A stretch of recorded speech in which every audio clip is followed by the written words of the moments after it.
Hi guys, thank you for tuning in today to another Riverdale review.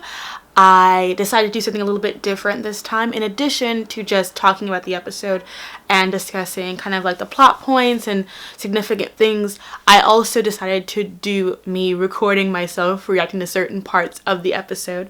I will put all of those clips at the very end. I record them on my iPhone, so they're not going to be as good quality as this, and as you can see, I got a light situation going on here, so that's exciting. So I thought I'd make it interesting. Let me know down below if you like that. I can keep doing that with other shows and things if you kind of like those kind of reactionary things. YouTube is so weird about copyright stuff. I just don't want to put in anything until I can get better video editing software to kind of better input the clips into the video. So until then, this is kind of my little happy medium of the two. Let me know if you are enjoying these videos. I'm enjoying making them. And this was a fun episode. I mean, it reestablished some basic things that we know. The Blossoms are the worst. Cheryl is basic. Archie is equally basic but nice at his core.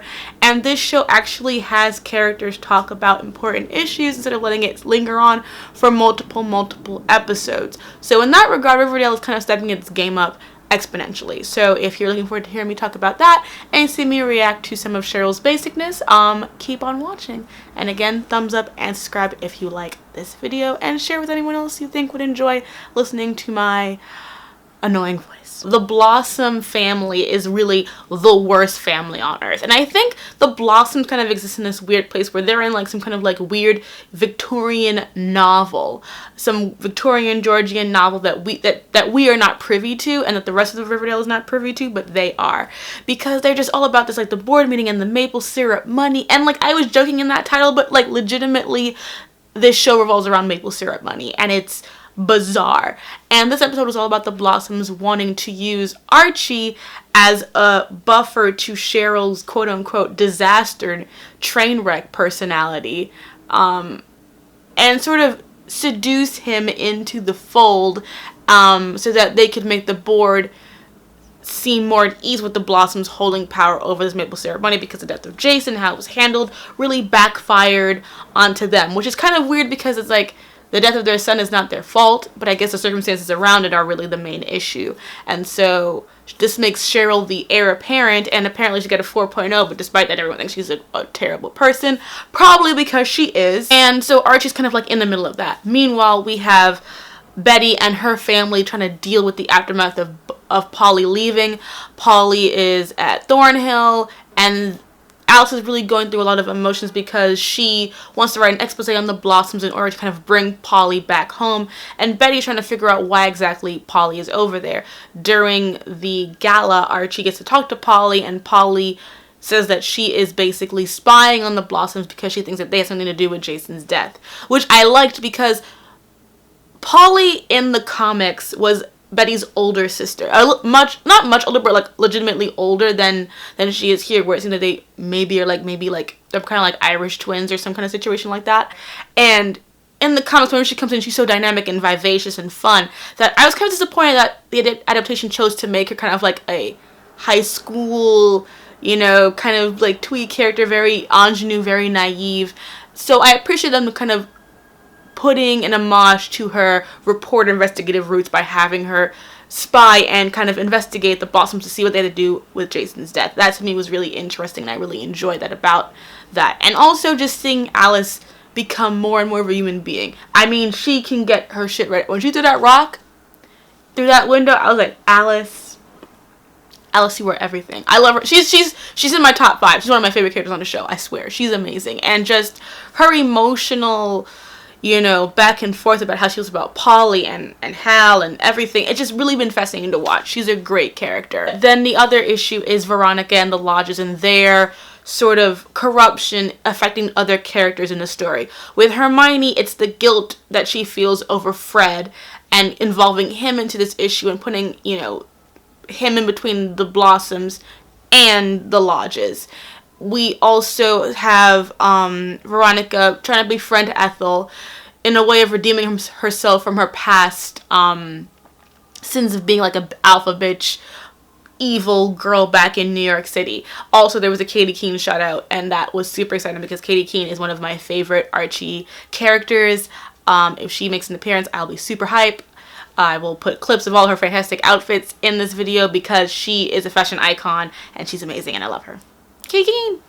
So she befriends Ethel, and it is revealed that Ethel's family is going through a lot of drama, and her father even tries to attempt suicide because they lost money because of Hiram Lodge's embezzlement.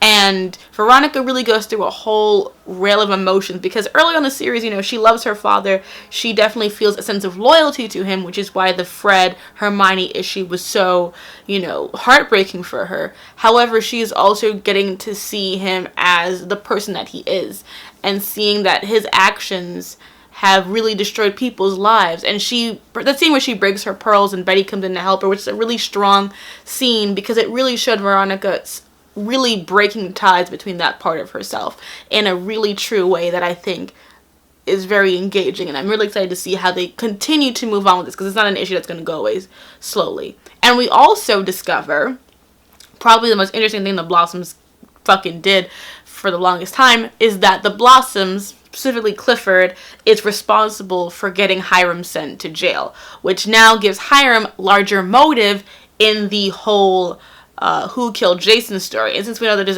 a connection between Hiram and the serpents, you know, it really brings everything together even more tightly coiled. And I think that the murder mystery, while is in some ways uninteresting because of Jason not being interesting, how they have managed to sort of entangle everyone in it is really fun to watch. He continues to just be an idiot. I mean, he really is sort of like the character that kind of knits everything together, but he himself is just so dull and uninteresting. Sometimes it's kind of like a burden that he's on screen, but he does have a sweetness to him that almost makes up for it. I think that when everyone's talking about how amazing you are and you're like the last good person in Riverdale, it's like, okay guys, I suppose. Nice is different than good.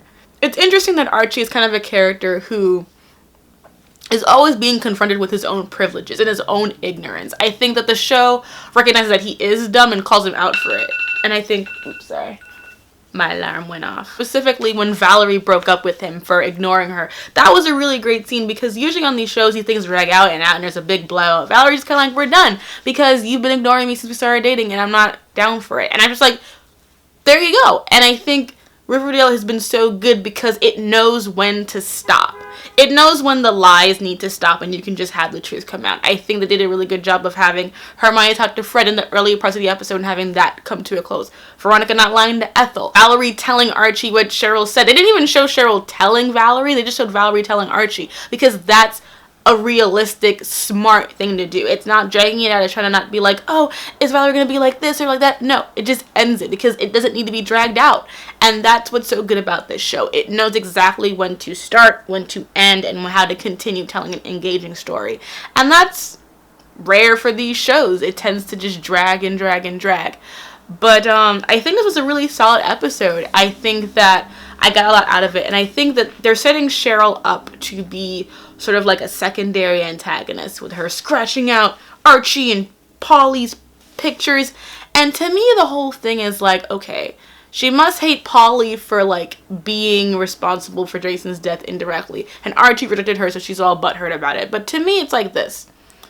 They have yet to show Cheryl being worth a damn as a character on the level that she is as the main character. And I say that because, and I kind of mentioned this in the clip, but in the comic, Cheryl is a very cool, calculated kind of character. She's not perfect. She's not like amazing, I'm not going to say, but she is a Cheryl's a force of nature. She was brought into the comics to be a force of nature, and she's always kind of been this vivacious, sensuous, badass, you know, like a poison ivy with no powers or an agenda, basically, but all the seductive nature of her. And I'm not saying this about the actress. The actress is fabulous. She's doing a really good job.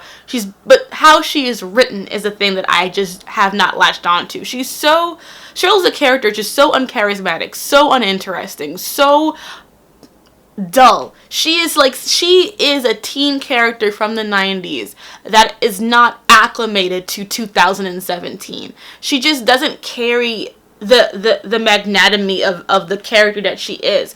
And Cheryl isn't even one of my favorite characters, but I think that Cheryl Blossom, from the moment she was introduced, has always just kind of been like, pow. You see her, you notice her, she's there. And in the show, she's just, to like, every time she goes on screen, she's kind of like, just stop talking. Stop just being stupid. And so I hope if they're going to make her more of an antagonist, they really make her more interesting. Because to me, she's just kind of like a sad, rich girl, alpha bitch type. Which is like, we've seen that so many times. So if they're going to do something with Cheryl, let it be interesting. That is literally all I ask for. Just make Cheryl cool. Let her be cool. And I liked seeing Ethel again. I like that she doesn't blame Veronica for what happened with her father. I like Polly being smarter. I like Betty and Jughead like being cute together, even though, again, I will talk about the Ace issue.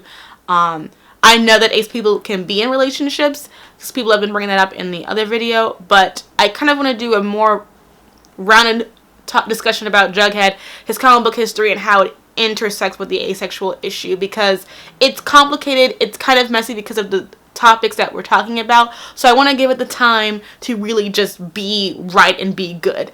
So it'll probably be up in the next week or so.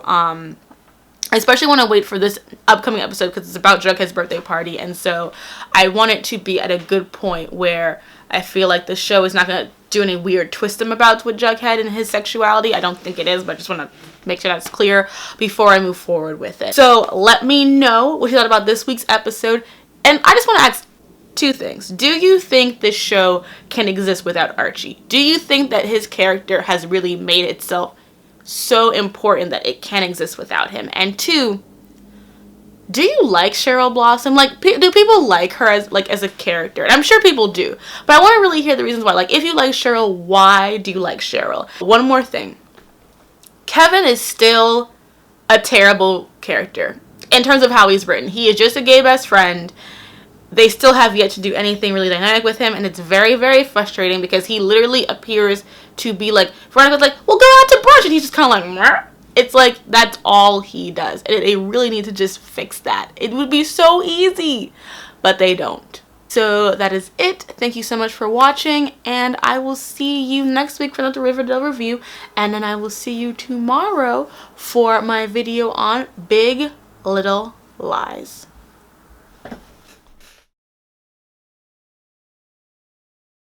I swear, though, that if all of this conflict is about fucking Aunt Jemima syrup, I'm gonna be really agitated because, like, the kid, like, maple syrup is the spirit of Riverdale. Yes, but, come on, guys. Maple syrup money? Get it together. I hate that they're so cute, guys. I hate it. Ready? Archie, if music be the food of love, play on. Play on. What are you talking about, Cheryl? What are you talking about? This is why I can't with Cheryl Blossom. She's too much, guys. She's too much. She's too much and not interesting. I like the actress. I legitimately do. But everything Cheryl Blossom says is stupid. Like, pretty much everything. Okay, guys, so Veronica just said that her and her friend Katie's terrorized this girl named Paige. If Katie is Katie Keene, I'm gonna freak my shit out because I love Katie Keene. She's one of my favorite of the secondary Archie characters, and if she shows up on this show, guys, it's amazing. And if you don't know who Katie Keene is, Katie Keene is in the comics. I will put up mad pics on the video that are probably gonna be in the next clip of her outfits and shit, because let me tell you something, Katy Perry totally copied her style, for one, and two, Katie Keene is amazing. So if this was a Katie Keene shout out, fuck yes, Riverdale, bring me Katie Keene. And if you can do Katie Keene with someone who looks like Katy Perry, even better. Yes, Riverdale, let's do this. I truly feel like everyone can, like, smell Cheryl's basicness. Like, it's a scent, it's an odor that leaks through the maple syrup. I think that her entire family seems to know she's sort of a failure, and they're very mean to her, so that's probably why she's a failure, but she's a failure nonetheless. And I have, like, great empathy for her in that situation, but it's also just very, I don't know, it's funny to see a character that for most of the time I've known her as a comic book character just be, like, in control until the last second, because of, like, you know, just that usual, like, Shakespearean twist of, like, fatal flaw, now you have to be screwed over. But the Cheryl Blossom that I grew up with was, like, so in control and such a badass and so cool that, like, she's the only character in this entire show that still feels off to me. Like, I can understand everyone else and why they are the way they are, except for Cheryl. She's, to me, there's something about the way that she's written that is just missing something really substantial. I love how Veronica says that they have nothing as they sit in this lit ass apartment. Like, Veronica's about to be homeless, girl, and you guys have like enough money to like have this big ass apartment. You're not even living in like a studio, girl. I got your own rooms. You got Smithers. You got Smithers. But you know what I mean? Like you have everything, and you're telling Ethel like, you're gonna be fine. Everything's gonna be fine. Being ruined is terrible, but you're gonna be fine. Veronica, I love you, but your head is in the trees.